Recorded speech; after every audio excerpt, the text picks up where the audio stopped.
22শে মে 2025 বৃহস্পতিবার দৈনিক রাশিফল। আজকে সারাদিন চন্দ্রমা বেলা 12টা 12 মিনিট পর্যন্ত থাকবে হচ্ছে কুম্ভ রাশিতে, তারপরে প্রবেশ করবে মীন রাশিতে পূর্বা ভাদ্রপদ নক্ষত্রের চতুর্থ চরণে। এই তো হচ্ছে চন্দ্রমার অবস্থান। এবং সারাদিন অভিজিৎ মুহূর্ত থাকবে, যেটা হচ্ছে অমৃত যোগ। সেটা হচ্ছে দিবা 3টা 40 গতে 6টা 11-র মধ্যে, রাত্রি 7টা 2 গতে 9টা 10-এর মধ্যে। এটা হচ্ছে ভালো সময়, এই সময়ে ভালো কাজ করা উচিত। তো চন্দ্রমার তো একটা প্রভাব থাকবে এই 4টি রাশির উপর, এছাড়া অন্যান্য গ্রহদেরও প্রভাব থাকবে।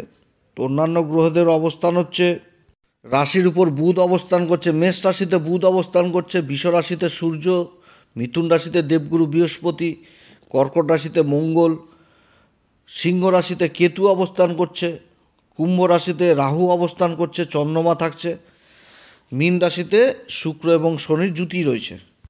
তো সবার প্রথম বলবো ধনু রাশি সম্পর্কে। ধনু রাশির ক্ষেত্রে চন্দ্রমা 3য় ঘরে রাহুর সাথে অবস্থান করছে। ধনু রাশির ক্ষেত্রে চন্দ্রমা হচ্ছে 8ম ঘরের অধিপতি, 3য় ঘরে অবস্থান করছে রাহুর সাথে। দেবগুরু বৃহস্পতির অবস্থান ভালো, 7ম ঘরে অবস্থান করছে, রাশির উপর দৃষ্টি দিচ্ছে। বেলা 12টার পর চন্দ্রমা চলে আসবে 4র্থ ঘরে, সেখানে শুক্র শনির সাথে অবস্থান করবে। ধনুরাশির ক্ষেত্রে দিনটি যথেষ্ট ভালো, আর্থিক উন্নতি রয়েছে। যারা ব্যবসা বাণিজ্যের কাজের সাথে যুক্ত রয়েছেন তাদের জন্য দিনটি যথেষ্ট ভালো। যে কোনো কাজে আর্থিক উন্নতি রয়েছে, বিশেষ করে খাবারের ব্যবসার সাথে যারা যুক্ত রয়েছেন তাদের জন্য যথেষ্ট ভালো দিন। যোগাযোগ ব্যবস্থার ব্যাপক উন্নতি হবে, যোগাযোগ ব্যবস্থা যথেষ্ট ভালো হবে। যারা সেলসের কাজে রয়েছেন, মিডিয়ার কাজে রয়েছেন তাদের জন্য যথেষ্ট ভালো। ভূমি সংক্রান্ত কাজের সাথে যারা যুক্ত রয়েছেন যথেষ্ট ভালো। স্ত্রীবর্গীয় ব্যবসার সাথে, যেরকম কসমেটিকের ব্যবসা, সুতির কাপড়ের ব্যবসা, এই সমস্ত কাজের সাথে যারা যুক্ত রয়েছেন তাদের জন্য যথেষ্ট ভালো। সরকারি কিংবা বেসরকারি ক্ষেত্রে যারা কাজকর্ম করছেন তাদের ব্যস্ততা যথেষ্ট থাকবে কর্মক্ষেত্রে। তবে দ্রুত কোনো কিছু করতে যাবেন না, দ্রুত না করে ঠান্ডা মাথায় কাজ করে এগোতে হবে। দ্রুত গতি ধরলেই তাহলে কিন্তু হওয়া কাজ আবার বানচাল হবে। কর্মক্ষেত্রে বসের কাছে আবার সুনাম অর্জন করা যাবে, অর্থাৎ কর্মক্ষেত্রে বস যথেষ্ট সন্তুষ্ট থাকবে। ধনুরাশির ক্ষেত্রে শরীর স্বাস্থ্য যথেষ্ট ভালো থাকবে, আর্থিক স্থিতি যথেষ্ট উন্নতি রয়েছে। শিক্ষার দিক থেকেও যথেষ্ট ভালো, সেটা প্রাথমিক কিংবা উচ্চ শিক্ষার সাথে যারা জড়িত রয়েছেন দিনটি ভালো যাবে। প্রেম ভালোবাসার ক্ষেত্রেও যথেষ্ট ভালো, প্রেম ভালোবাসার দিকটাও যথেষ্ট ভালো থাকবে। দাম্পত্য জীবনও যথেষ্ট ভালো থাকবে। দাম্পত্য জীবন, ঘোরাঘুরি, থাকা, খাওয়া দাওয়া এই সমস্ত হবে। দিন যথেষ্ট ভালো, তবে হিসাব কিন্তু রাখতে হবে। লাভের যেরকম অঙ্ক লিখে রাখতে হবে, ক্ষতিরও ব্যয়েরও সেই জিনিসটা অবশ্যই করতে হবে। খাতাপত্র মেনটেন করতে হবে, তাহলে যথেষ্ট আরও ভালো হবে। তো আজকে অবশ্যই হনুমান চল্লিশা, বজ্রংবাণ, শ্রীরাম সীতার প্রণাম মন্ত্র সহকারে পাঠ করবেন। এছাড়া রাধা গোবিন্দ মন্দিরে ঘিয়ের প্রদীপ জ্বালাবেন বা রাধা গোবিন্দকে বিশেষভাবে আরতি করবেন, যথেষ্ট ভালো। ধনু রাশির ক্ষেত্রে শুভ সংখ্যা 3, শুভ রং হচ্ছে কেশর। মকর রাশির ক্ষেত্রে চন্দ্রমা অবস্থান করছে 2য় ঘরে, 2য় ঘরে রাহুর সাথে জুতি করছে বেলা 12টা 12 মিনিট পর্যন্ত। তারপরে চন্দ্রমা রাশি পরিবর্তন করে মীন রাশিতে অবস্থান করবে। 3য় ঘরে শুক্র শনির সাথে জুতি তৈরি করবে। বুধ অবস্থান করছে 4র্থ ঘরে। মকর রাশির জন্য যথেষ্ট ভালো সময়। মকর রাশির ক্ষেত্রেও আর্থিক উন্নতির যোগ রয়েছে। আর্থিক উন্নতির যোগ রয়েছে এটা ঠিক, কিন্তু এটাও মনে রাখতে হবে মকর রাশিকে যে আত্মীয় স্বজনদের যদি কোনো রকম উপকার করা যায় তাতে কিন্তু সুনাম পাবে না। সেই জায়গাটাও কিন্তু ভাবতে হবে যে কেউ এসে বলল, গোপনে তার কাজ করে দিলেন, সেই গোপন কাজটা আপনিই জানেন। তো সেই সমস্ত কাজে কিন্তু কোনো রকমভাবে সম্মান পাওয়া যাবে না, বলবেও না, যে ধন্যবাদ জানাবে না।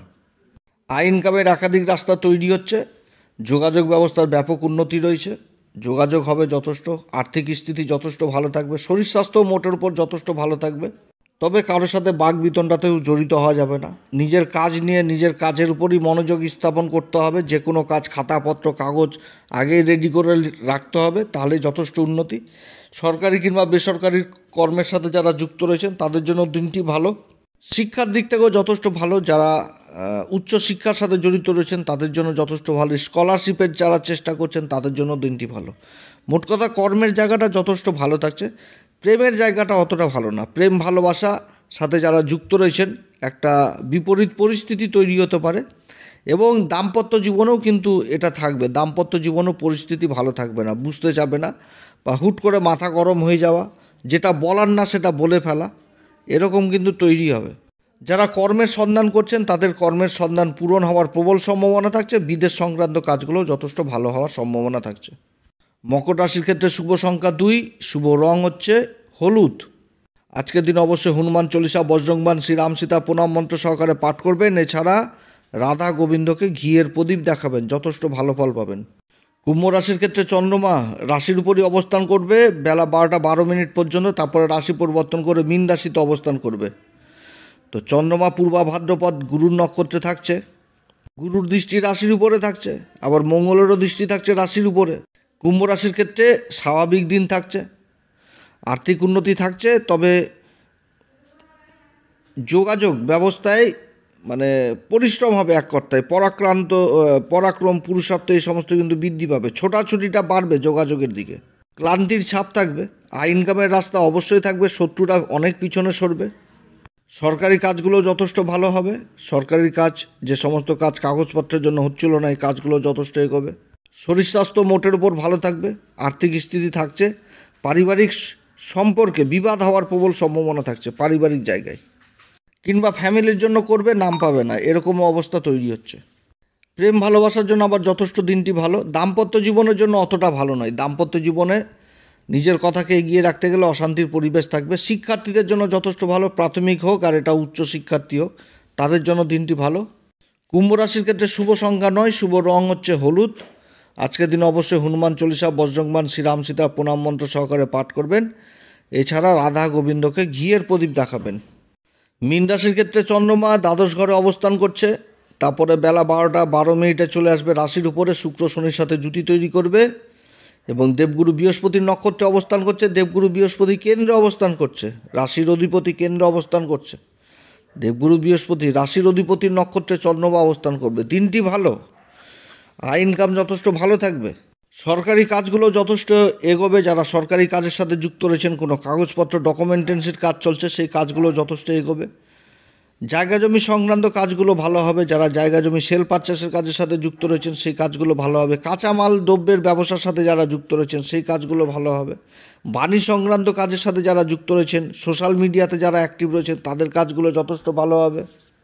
তবে যে কোনো কাজের আগে থেকেই কিন্তু প্ল্যান করতে হবে এবং খাতাপত্র কাগজপত্র নিয়ে রেডি হয়ে থাকতে হবে, অর্থাৎ হিসাব করেই কিন্তু চলতে হবে, হিসাব রাখতে হবে, আয় ব্যয়ের হিসাব রাখতে হবে, প্ল্যান করে নিতে হবে, খরচের দিক থেকে বিশেষভাবে খেয়াল রাখতে হবে, খরচ হবে। বিদেশ সংক্রান্ত কাজগুলো যথেষ্ট ভালো হবে। শরীর স্বাস্থ্যের দিকে কিন্তু যথেষ্ট খেয়াল রাখতে হবে, খাওয়া দাওয়া টাইম টু টাইম করতে হবে এবং বাইরের ফাস্টফুড বর্জন, খাওয়া দাওয়ার দিকে রিচ খাওয়া দাওয়া এগুলো কিন্তু করা যাবে না।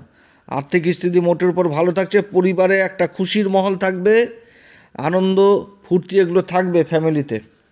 তবে প্রেম ভালোবাসার জায়গাটা মোটেও ভালো নয়, অশান্তি হওয়ার সম্ভাবনা থাকছে। দাম্পত্য জীবন আবার যথেষ্ট ভালো থাকবে, শিক্ষার দিক থেকে ভালো, উচ্চ শিক্ষার্থীদের যেরকম ভালো সেরকম প্রাথমিক শিক্ষার্থীদের জন্যও যথেষ্ট ভালো।